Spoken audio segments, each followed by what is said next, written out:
clear direction, and the results are visible. Reduced compliance burdens, improved ease of doing business, and a regulatory architecture that encourages enterprise rather than restrains it.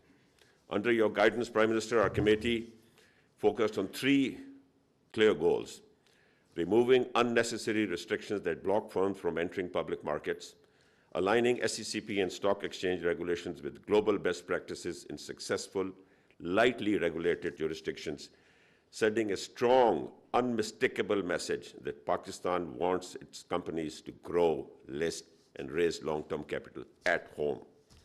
Our aim is simple: compliance should be predictable, digital, and efficient. Being listed or properly registered should be a competitive advantage, not a burden.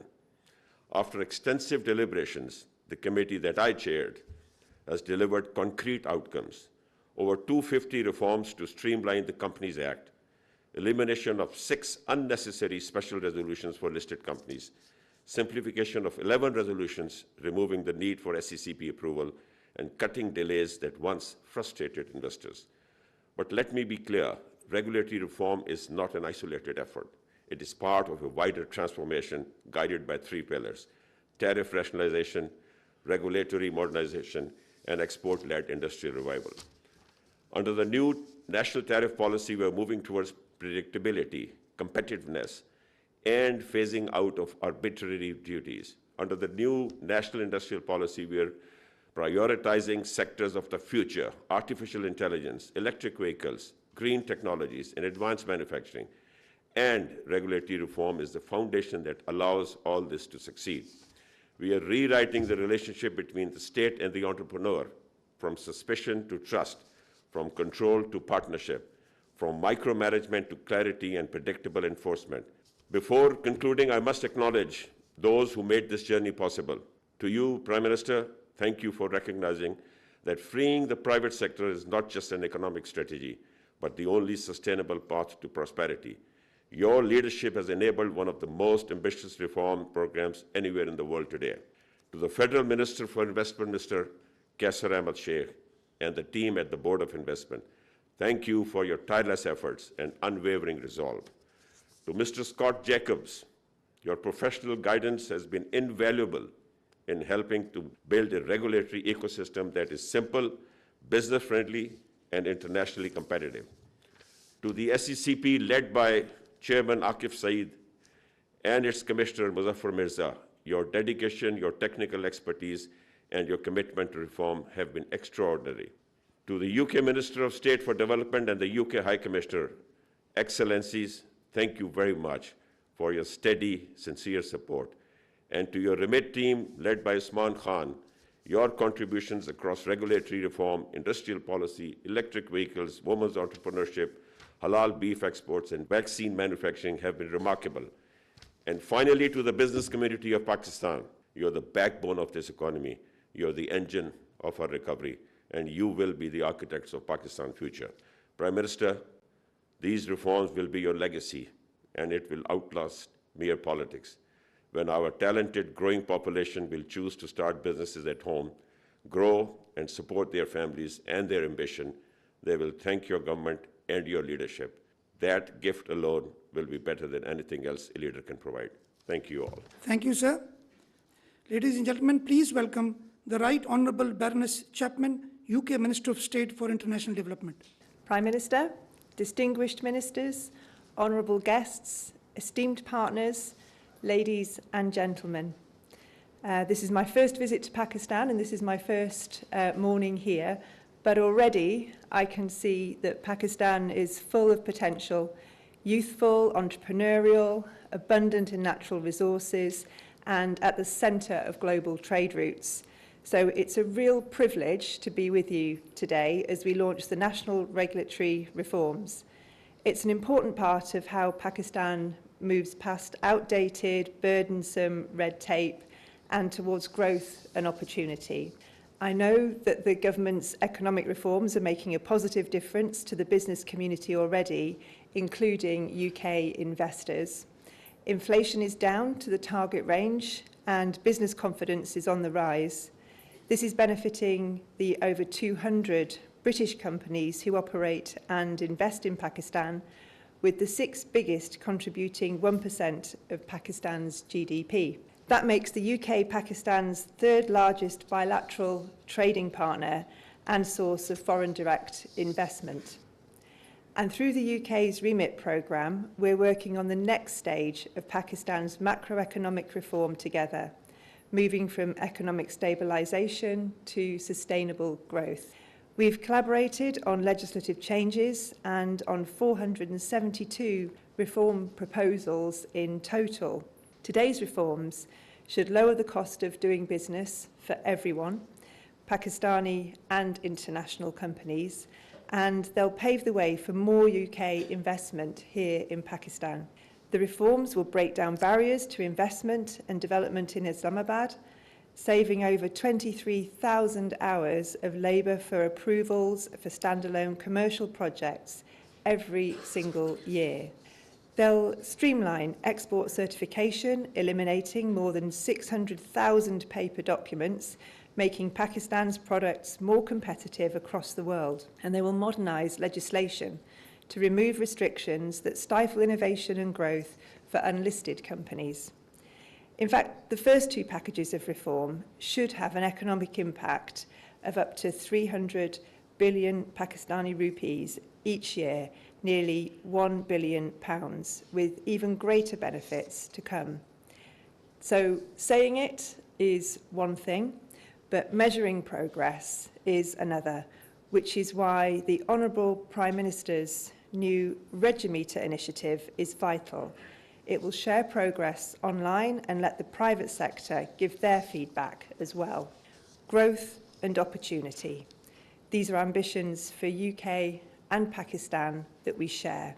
And the links between our people play a huge part in the flow of trade and investment between our 2 countries as well. Trade is now at £5.5 billion a year. We've got a new trade and we're supporting Pakistan's efforts to work with the 1.6 million strong Pakistani diaspora in the UK to unlock private capital. So I want to thank the Prime Minister and all the honourable ministers for the strength of the partnership between Pakistan and the United Kingdom in this important work. Modern partners work together, not as donors, but as investors. We're both bringing all of our strengths to the table to pursue the dynamic future for Pakistan that we all want to see. Thank you. May I now request our Honourable Prime Minister to please come on the stage to award our reform champions with mementos of appreciation. May I first invite Mr. Akif Saeed, Chairman, Security Exchange Commission of Pakistan, Mr. Ubaidullah, CEO, Regulatory Authority of Pakistan, Mr. Usman Khan for his contributions to reform landscape,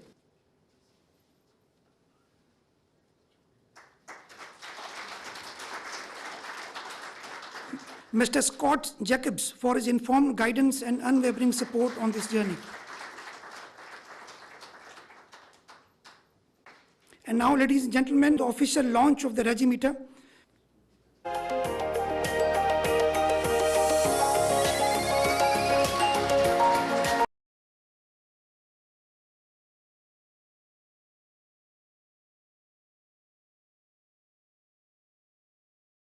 Prime Minister of Pakistan, Mohammad Shehbaz Sharif, for his address, please.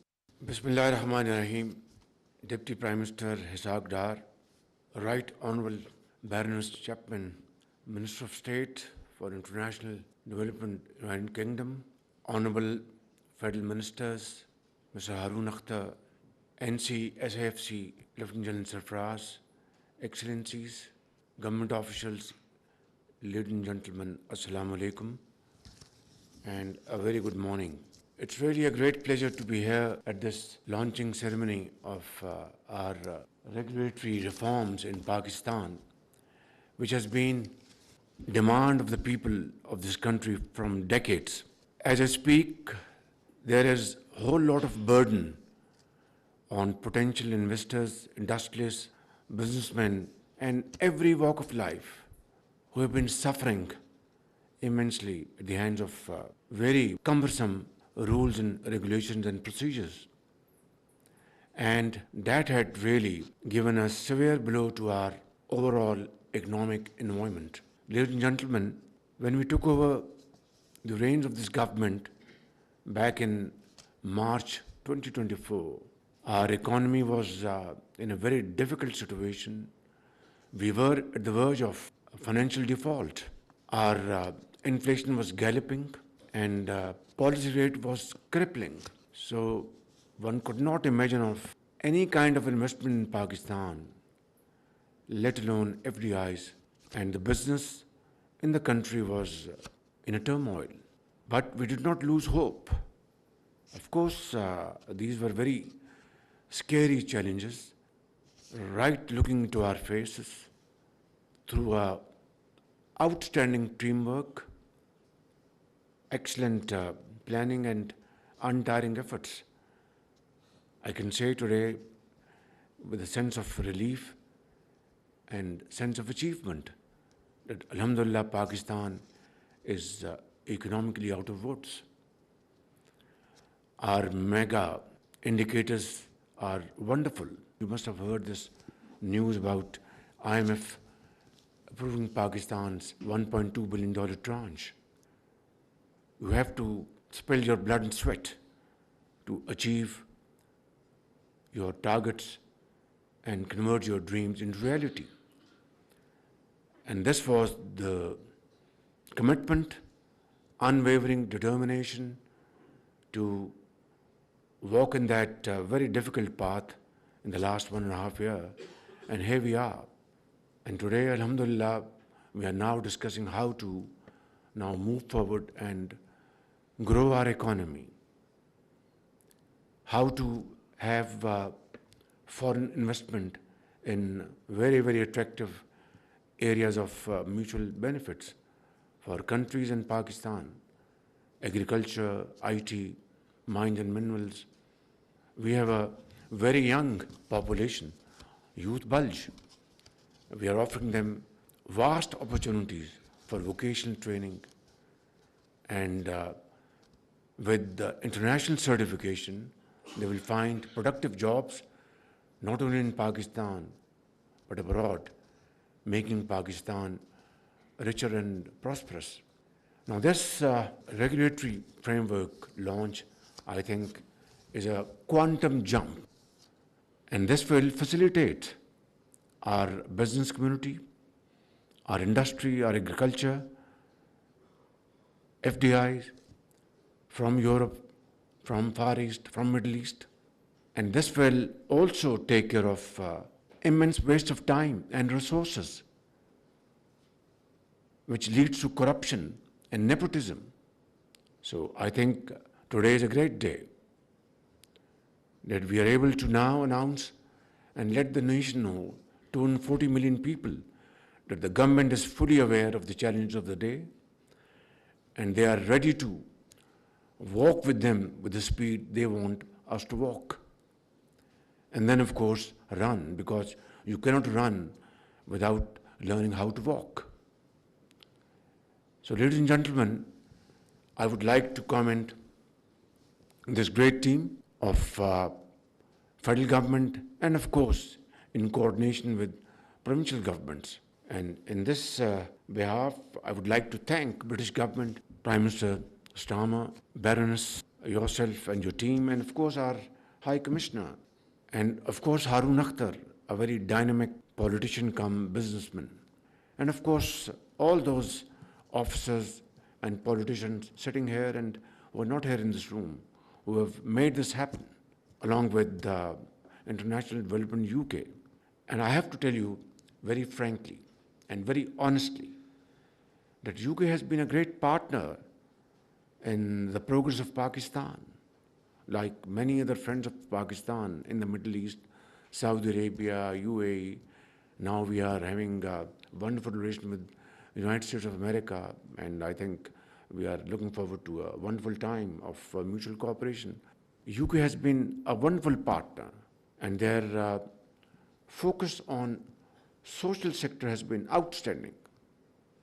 in healthcare, education, skill development, and I'm a witness to this story of transformation for at least 13 years in Punjab when I was serving Punjab with my best abilities and capacities. And whether it was primary education, it was primary health, we completely transformed Punjab's social sector, and I have to give full credit not only to the officials of and the politicians of Punjab at that point in time, but to DFID and today's FCDO. So thank you, Baroness. Thank you for your wonderful support, your government, all governments in fact, and thank you, High Commissioner, for this wonderful contribution. Finally, I would like to mention here, to operationalize this landmark reform, I have entrusted the Board of Investment to lead the Asan Karobar Technical Unit, a dedicated body tasked with continuous regulatory modernization, breaking departmental silos and aligning Pakistan's business environment with international best practices. In this context, I would like to encourage Jan Sarfraz, who's leading the show along with BOI and with a great team with him, to really now materialize and implement this program at lightning speed so that the people of Pakistan can feel the change, that the change is coming not through words but through actual action on the ground, from Peshawar to Karachi, whether it's agriculture, whether it's health, whether it's education, whether it's vocational training, whether it's industry, commerce, exports, whatever under the sun, we have to really transform with our complete commitment and unwavering dedication. I'd like to thank you all once again, and thank you, Baroness, for visiting Pakistan, and this would be your first visit for many to come. Please convey my very warm regard to Prime Minister Starmer. I wish him best of luck in negotiating peace in Ukraine. God bless you. Thank you. National regulatory reforms की इफ्तिताही तकरीब